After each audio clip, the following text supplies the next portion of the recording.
Sir, राज्यसभेची उमेदवारी सुनील पवारांचं नाव निश्चित झालंय आणि दाखल करताय. सर्वांमध्ये हा निर्णय झालाय का तुमची? नाही, काल जे आहेत आमच्या मंत्रिमंडळातील सर्व सदस्य आणि आमच्या पक्षाचे कार्याध्यक्ष प्रफुल्ल पटेल खासदार आणि खासदार सुनील तटकरे अध्यक्ष, प्रांताध्यक्ष आणि मंत्री या सगळ्यांची बैठक झाली आणि त्या बैठकीमध्ये पूर्णपणे विचार झाला आणि त्या विचारांती सुनेत्राताई पवार यांना राज्यसभेसाठी उभं करायचं आहे, त्यांचा फॉर्म भरायचा, हा सर्वानुमते निर्णय झालेला आहे. तुम्ही इच्छुक होता? तुमच्याबरोबर हो, मी इच्छुक होतो. माझ्याबरोबर ते कोण आनंद परांजपे सुद्धा म्हटलं तर इच्छुक होते, बाबा सिद्दीकी होते, असे आणखीन कोण कोण 4-5 लोक असतील. तर शेवटी जे आहे चर्चा अंती जो आहे पक्षाने तो आम्ही सगळ्यांनी मिळून तो निर्णय घेतला. भुजबळ साहेब, राष्ट्रवादी पार्टीमध्ये स्वतः अजित पवार राष्ट्रीय अध्यक्ष आहेत, उपमुख्यमंत्री आहेत, वित्तमंत्री आहेत, पालकमंत्री आहेत आणि परत नुकत्याच झालेल्या लोकसभेमध्ये सुनील पवारांचं परवानंतर लगेच राज्यसभा, म्हणजे एका परिवारामध्ये इतक्या मोठ्या प्रमाणामध्ये पद देणं, या संदर्भामध्ये काय मत आहे? किंवा बाकीचे इतर गणित राजकीय विचार करता आला असते का? अहो, पण त्यांचा काय प्रश्न आहे? अजितदादांनी कुठे काय म्हटलंय?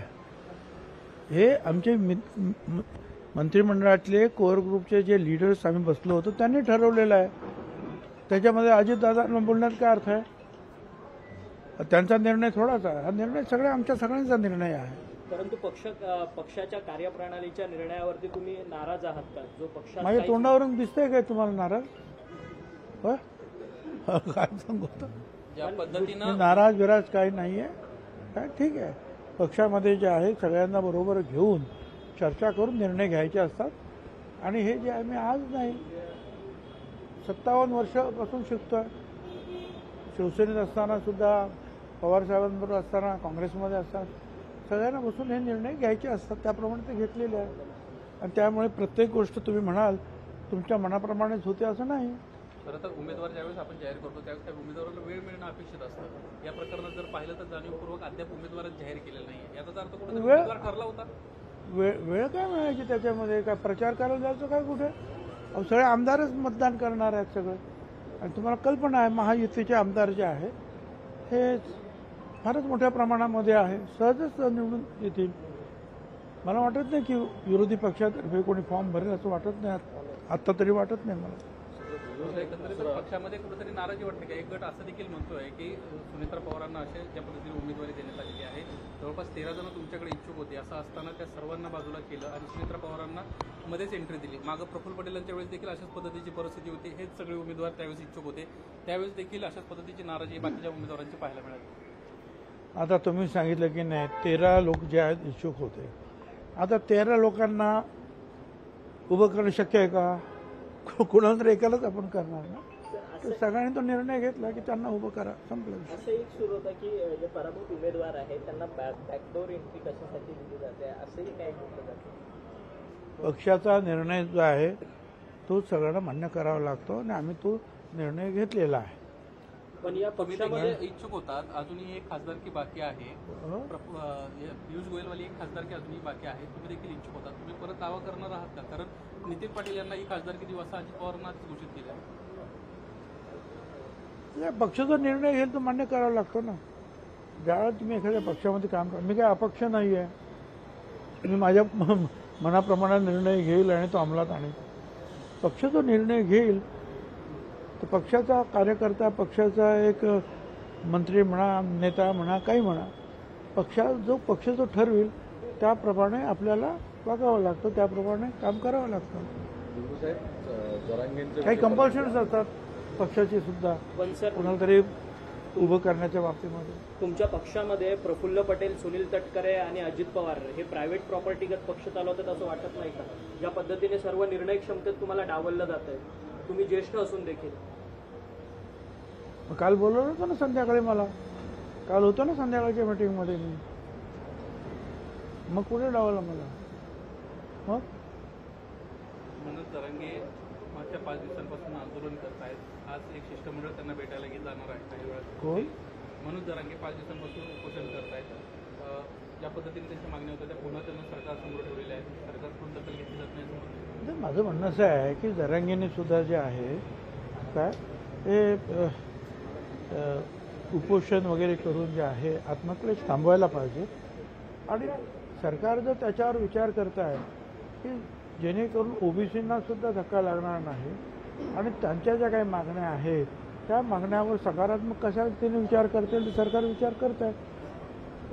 आताच निवडणुकीतून जे सगळे जे मोकळे झालेले आहेत त्यामुळे वेळ तर द्यायला पाहिजे ना सरकार. महाविकास आघाडीमध्ये निवडून आलेले सर्वच खासदार आता मनोज जरांगे पाटील यांच्या पाठीशी उभे राहताना पाहायला मिळतात. त्यांच्या या मराठा आरक्षणाच्या संदर्भात सगळे सोयऱ्याच्या संदर्भात अंमलबजावणी करण्यात यावी असं एक सकारात्मक पत्र सगळ्या खासदारांकडून दिलं. 2-3 खासदार जे आहेत ते गेलेले आम्हाला माहिती आहे.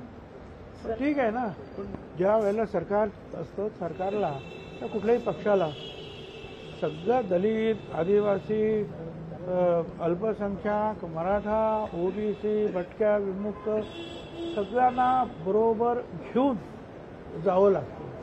तर म्हणून विचार करून निर्णय घ्यावे लागतात. पण शासनाला ते सरळ धमकी देतात की लोकसभेपेक्षा सुद्धा विधानसभेमध्ये जास्त ताकद दिसेल, पडताना उमेदवार दिसतील सत्ताधारी.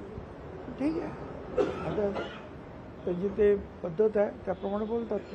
एकेरी टीका पण तुमच्यावरती पूर्वीसारखी जरांगे पाटील करताना पाहिलं. आता त्याने करू द्या ना. काय छगन भुजबळवर टीका काय मी आज करतात का लोक? अनेक वर्ष छगन भुजबळ टीकेचे घाव सोसतच आलेला आहे. त्याच्यामुळे त्याची काळजी करायचं कारण नाही. छगन भुजबळ एवढंच म्हणतो आहे की ओबीसी भटक्या विमुक्त जे आहे किंवा इतर लहान लहान समाज असतील मग आदिवासी दलित अल्पसंख्याक कुणी या कुणाच्याही अधिकाराला धक्का लावू नका आणि त्यानंतर जो काही निर्णय घ्यायचा तो निर्णय घ्या हे मी बोलतो. आणि कुणी किती शिव्या दिल्या आणि आणखीन काहीही केलं तरी माझा हा मुद्दा जो आहे हा मी कधी सोडणार नाही. त्याच्यासाठी तुम्हाला माहिती आहे मी मंत्रिपद सोडायला तयार झालो मागच्या वेळेला राजीनामा दिला होता. तर त्यामुळे तो प्रश्न येत नाही.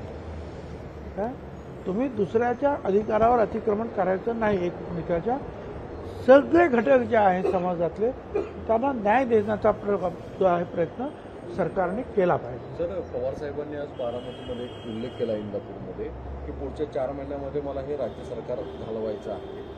जसं लोकसभेत साथ दिली तशी विधानसभेत द्या. खरंच या निकालानंतर ना अशा स्वरूपाची परिस्थिती दिसेल आपल्यासारख्या ज्येष्ठ नेत्याला काय परिस्थिती वाटते? असं आहे ना की आता आम्ही पण तेच म्हणतो आहोत की लवकरात लवकर जे आहेत आमच्या युतीतल्या पक्षाने एकत्रित बसून त्या तिकीट वाटपाचा प्रश्न जो आहे काय 80 द्या 90 द्या आणखीन काय करायचं ते करा. बिग ब्रदर छोटा ब्रदर मधला ब्रदर काय ठरवायचं ठरवा लवकर. कारण आपण पाहता की पवार साहेब जे आहेत कामाला लागलेले आहेत. प्रचार सुरू झाला. तशा प्रचाराला तर आपण सुरुवात करावी लागेल. नाही तर आपण परत तेच आपलं बसतो आपण घोराळ करी चर्चेचं तर परत अडचणी देऊ. एवढंच माझं म्हणणं. सर दिल्ली में जानना चाहेंगे जिस तरीके से एक प्रश्न आहे. ऑर्गनायझर मधून अजित पवारांवरती टीका केली की अजित पवारांना सोबत घेतल्यामुळे भाजपचं नुकसान झालेलं आहे राज्यात. RSSचं मुखपत्र आहे ऑर्गनायझर त्याच्यामधून ही टीका झाली. असं आहे की त्यांनी सगळ्यांना अनेकांवर टीका केलेली आहे.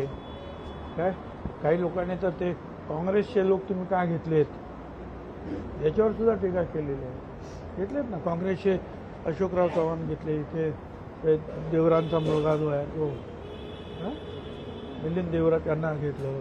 त्यांना पदावर सुद्धा बसवलं राज्यसभेच्या वगैरे.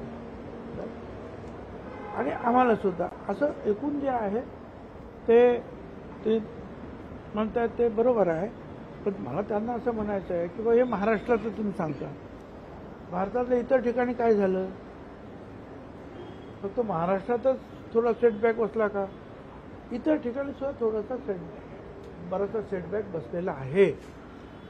म्हणून तर मग हे जे आहे नितीश कुमार आणि काय चंद्राबाबू वगैरे त्यांना घेऊन जे आहे सगळं व्यवस्थित सरकार करावं लागलं जे अलायन्सचं. तो धक्का सगळीकडे बसलेला आहे. है ना। राज्यसभा की जिस तरीके से सुनीता पवार को उम्मीदवारी दी है उस पर आपकी क्या प्रतिक्रिया है? नहीं, ये जो निर्णय जो है हमारे कोर ग्रुप के जो लोग हैं, हमारे मंत्रीगण जो है और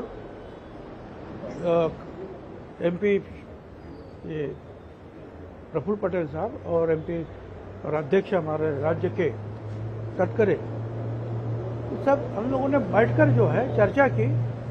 बहुत सारे लोग इच्छुक थे, हाँ ये भी है, मैं भी इच्छुक था, मैं भी चाहता था कि मुझे वो सीट मिले, मगर सब लोग जो है बैठे और उन्होंने जो है काफ़ी चर्चा करने के बाद हम सब लोगों ने जो है एक दिल से जो है निर्णय लिया है कि सुमित्रा ताई पवार को जो है राज्यसभा की उम्मीदवारी दी जाए। इससे आपके नाराज हैं? बिल्कुल नाराज नहीं हूँ, नाराज हूँ ना, मेरे मुंह पर आपको नाराजगी दिखती है क्या? अरे भाई, जब पार्टी में आप लोग काम करते हैं आप लोग, तो पार्टी में सबको साथ लेकर चर्चा करते हुए जो बात नक्की होगी उसको मान लेना चाहिए।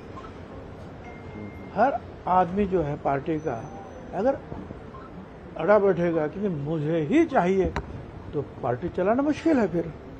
तो सबको साथ लेकर चर्चा करते हुए जो है ये निर्णय होते हैं। सर ऐसी है कि सुनील तटकरे, प्रफुल्ल पटेल और अजित पवार जी यही सब निर्णय ले रहे हैं, आप पार्टी के वरिष्ठ नेता है, आपको नजरअंदाज देखिए भाई, देखिए भाई, अब अजित दादा पवार राष्ट्रीय अध्यक्ष है और प्रफुल्ल पटेल जी राष्ट्रीय कार्याध्यक्ष है और तटकरे जी जो है ये हमारे प्रांत के प्रांताध्यक्ष है। तो वो निर्णय करने बैठेंगे, बार बार बैठेंगे, चर्चा करेंगे। हम तो जो है एक नेता है, कार्यकर्ता है पार्टी का। आप अनुभवी नेता हो सर, आपका पूरा राजनीतिक करियर लगभग 40 साल का हो चुका है, तभी आपको 40 साल का नहीं, 57 साल का। जितना शिवसेना को कितने दिन हो गए शिवसेना स्थापन, उस दिन से गिनते जाओ, तो वो बात नहीं है। फिर बात यह है कि पार्टी का नेतृत्व कौन कर रहे हैं, तो पार्टी के नेतृत्व 3 लोग कर रहे हैं, तो जरूर वो लोग बातचीत करेंगे और चर्चा करेंगे। सर आरएसएस ने अपने मुख पत्र में लिखा है कि बीजेपी को कोई फायदा नहीं हुआ अजित पवार गुट के साथ जाकर। ऐसी भी चर्चाएं चल रही है कि हो सकता है बीजेपी अजित पवार गुट को ही अलग कर दे। आप काफी भावुक नजर आ रहे हैं, क्या लगता है सर? देखिए, ये बात जो है मैंने भी सुनी है, मैंने भी पढ़ी है। बात यह है कि सिर्फ मतलब कांग्रेस के भी जो लोग आए उनको भी एमपी बनाया गया था ये महायुति में, हम लोग भी आए, शिंदे भी आए। और बात यह है कि ये बिल्कुल जरूर ये मानता हूं मैं कि थोड़ा सा सेटबैक जो है महाराष्ट्र में मिला, मगर क्या सिर्फ महाराष्ट्र में मिला है बीजेपी को सेटबैक? और भी तो है। यूपी जैसे जो है राज्य में कोई भी ऐसा कहता नहीं था कि यूपी में कुछ सीटें कम आएगी, बल्कि लगता था कि ज्यादा आएगी। फिर उधर भी तो थोड़ी सी कमी हुई। तो अलग अलग जगह पे जो है ये हमको दिखाई देता है कि थोड़ी सी जो है कमतरता, कमियां, त्रुटियां महसूस हुई है। भुजबळ साहेब, तिथल्या नाशिकच्या जागेच्या विधान परिषद निवडणुकीत अजितदादा गटांनी उमेदवार मागे घेतला नाही, या अंतर्गत तिथली कलह आणि त्याचा फटका महायुतीला बसेल असं दिसतं? अरे कसला फटका आणि कसला काय, तुम्हाला जरा काय झाला का फटका, दणका, याशिवाय तुम्हाला दुसरे शब्द येत नाहीत काय? आता बघूया का कोण कोण उभे राहिलेले आहेत, पाहू काय होतं। ठीक आहे, थँक्यू। लोकशाही मराठी ऐका, पहा, जागरूक रहा।